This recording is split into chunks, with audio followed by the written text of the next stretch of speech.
ओम स्वस्ति श्री गणेभ्यो नमः। अयम सरस्वत्यै नमः। आप सभी को प्रेम भरी ओम नमो भगवते रुद्राय। आश्विन कृष्ण पक्ष पितरों का पक्ष है, पितरों का पर्व है।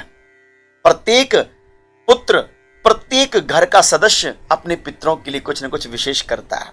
उनकी सद्गति हो, पितृ कृपा हमें प्राप्त हो। सनातनीय धर्म में हमने जन्म लिया है तो माता पिता के ऋण हमारे ऊपर हैं, तो अपनी माता पिता के लिए जीते जी सेवा, उनके जाने के बाद माता पिता के लिए पिंड दान, तर्पण, पुण्य, जो भी सत्कर्म किया जा सके एक पुत्र, एक घर का सदस्य मन लगाकर करता है। इसी परिपाटी में पितृ पर्व में, पितृपक्ष में, श्राद्ध पक्ष में आश्विन कृष्ण पक्ष की पावन पवित्र एकादशी आती है, जिसे कहा जाता है इंदिरा एकादशी। बहुत सुंदर एकादशी है पितरों को सदगति देने के लिए। सालों साल अपने लिए करते हैं, लेकिन जो भी सत्कर्म आप पितृ पर्व में करेंगे, चाहे महादेव पर जल चढ़ाएंगे, बेलपत्र में जल चढ़ाएंगे, तुलसी में जल चढ़ाएंगे, कोई भी व्रत करेंगे, वो आपने क्या कहना है कि मेरे पितरों को प्राप्त हो जाए। इंदिरा एकादशी उसी एक परिपाटी का व्रत है कि आप इस व्रत को करें इंदिरा एकादशी, बस आपके पितरों को सदगति अवश्य प्राप्त होती है। ये मेरा पद्म पुराण ग्रंथ कहता है। अब हमने ये जानना है कि इंदिरा एकादशी हमें 17 सितंबर को करनी चाहिए अथवा 18 सितंबर को हमें करनी चाहिए। तो ध्यानपूर्वक समझिएगा कि इंदिरा एकादशी का व्रत हमें कब करना चाहिए।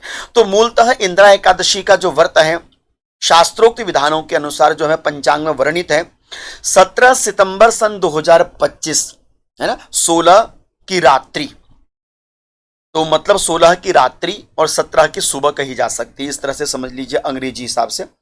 तो 16 की रात्रि और 17 की सुबह 12:21 से एकादशी तिथि का प्रारंभ हो जाता है और एकादशी तिथि 17 सितंबर सन 2025 को रात्रि 11:40 तक रहती है।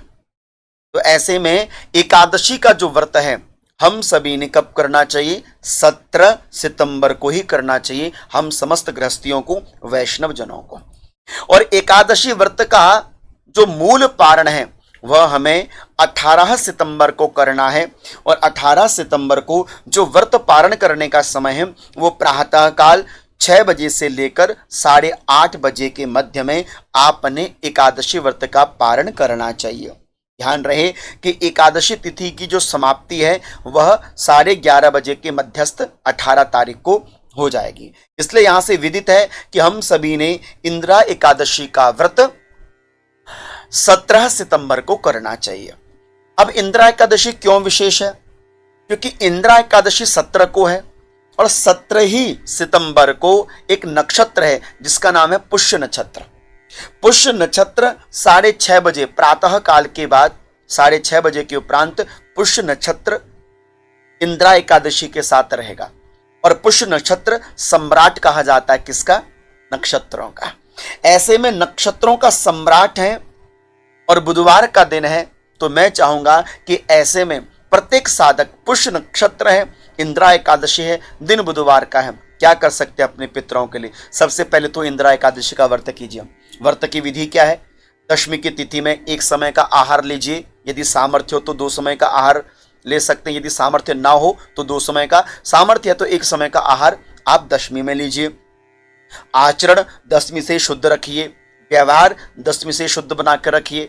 एकादशी में प्रातः जल्दी स्नान कीजिए, सूर्य अर्घ्य दीजिए, माँ तुलसी की पूजा कीजिए, शालिग्राम भगवान की पूजा कीजिए, शालिग्राम भगवान को तुलसी की माला अर्पण कीजिए, शालिग्राम भगवान को भोग लगाइए, चरणामृत इत्यादि भगवान शालिग्राम को अर्पित करना चाहिए।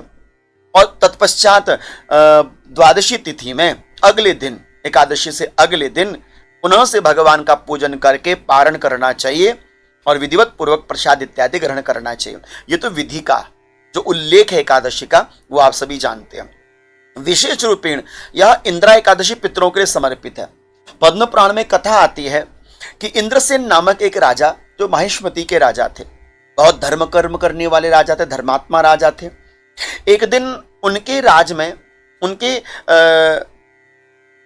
में सुंदरता से समस्त कार्य सिद्ध हो रहे थे। तो एक दिन उनके महलों में देवर्षि नारद जी का आगमन हो गया। राजा ने स्वागत किया, बैठाया, सारी वार्तालाप हुई। कहा, राजन, मैं अभी यमराज के द्वार से ही लौट कर वापस आ रहा हूं, उनसे मिलने गया था, तो वहां पर मैंने आपके पिताजी को देखा, थोड़े परेशान थे। बोले क्यों? बोले उनसे एक दोष भंग हो गया था, व्रत का दोष लग गया था, क्योंकि व्रत उनसे भंग हो गया था। कोई भी व्रत यदि एक बार आप करते हो ना, तो उस व्रत को बीच में नहीं छोड़ना चाहिए। कई लोग व्रत तो करते हैं, लेकिन व्रत के साथ हास्योपहास्य करते हैं, मजाक करते हैं। व्रत के दिन कुछ भी खा लिया, व्रत के दिन कभी नमक वाली वस्तु खा ली, है ना। व्रत को हम केवल व्रत के रूप में नहीं देखते, व्रत को हम ना आहार के रूप में देखते हैं, क्या खाया जा सकता है व्रत वाली वस्तु। व्रत दोष हो गया, व्रत भंग हो गया, इसका दोष लग गया, इसलिए परेशान थे। क्या चाहते हैं? बोले स्वर्ग की प्राप्ति हो और मेरा पुत्र यदि आश्विन कृष्ण पक्ष की इंदिरा एकादशी को कर सके तो ये मेरे लिए मोक्षकारी होगी। उसी क्षण राजा ने आश्विन कृष्ण पक्ष की इंदिरा एकादशी को अपने पितरों के लिए किया। इसलिए आज भी जो भी पुत्र, जो भी देवी धर्म पत्नी हो, कोई भी हो, यदि इंदिरा एकादशी का व्रत करता है तो यह एकादशी का व्रत उनके पितरों को ही प्राप्त होता है।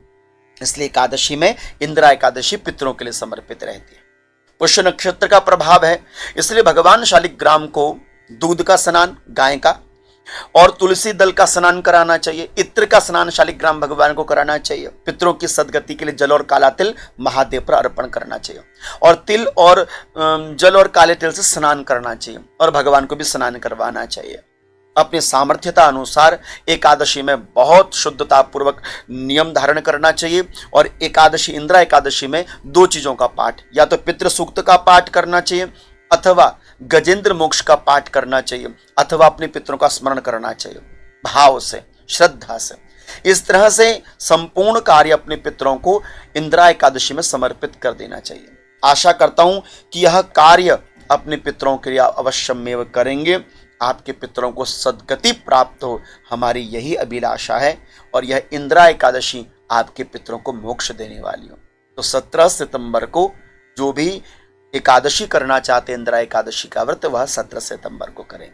आप सभी को प्रणाम, वंदन। ओम नमो भगवते रुद्राय।